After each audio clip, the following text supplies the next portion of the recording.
நான் முதல் தலைமுறை, தந்தையும் தாயும் இரண்டாம் தலைமுறை, பாட்டனும் பாட்டியும் மூன்றாம் தலைமுறை, கூட்டனும் கூட்டியும் நான்காம் தலைமுறை, ஓட்டனும் ஓட்டியும் ஐந்தாம் தலைமுறை, செய்யோனும் செய்யோடும் ஆறாம் தலைமுறை, பரனும் பறையும் ஏழாம் தலைமுறை, பரன் கூட்ட பரம்பரை. ஒரு தலைமுறை சராசரியாக 60 வருடங்கள் வாழ்கின்ற என்றால் 7 தலைமுறை 960 வருடங்கள் வாழ்கின்றோம். கிட்டத்தட்ட 1000 வருடங்கள் வெற்றி பிடிக்கின்ற மொழி தமிழ் மொழியை தவிர வேறு எந்த மொழிகளும் உறவுகளுக்கு இவ்வளவு பேறுகள் கொடுத்தது கிடையாது.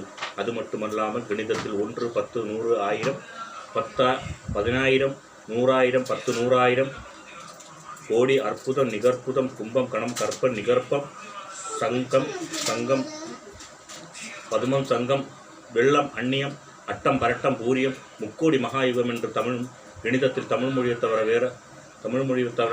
வேறு எந்த மொழியும் இவ்வளவு இடமதிப்பீடு கொடுத்தது கிடையாது. எவ்வளவு எதிர்மறுப்பு கருத்துக்கள் வந்தாலும் சரி, இதன் குரல் இல்லை என்று நீங்கள் சந்தேகப்பட்டாலும் சரி, தமிழ் பெருமை எடுத்து சொல்வேன். நன்றி, வணக்கம். அப்துல் ரஹ்மான்.